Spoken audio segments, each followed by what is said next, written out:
नमस्कार। सब स्टूडेंट को नमस्कार, नानी को प्यार।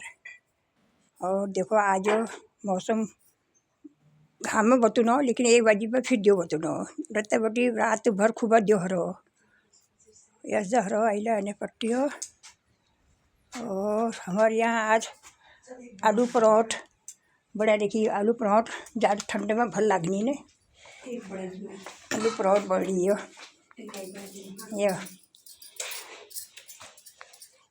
आलू परोठ ठंडे में भल लागनी और खास कर बारिश में।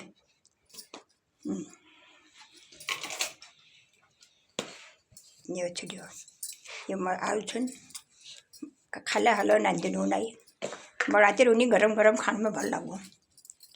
ऐसे चूल में बढ़ाओ गैस ज़्यादा लगे चूल में बड़ा भलो भल लगलो वीडियो भल लगलो लाइक करिया और सब्सक्राइब करिया।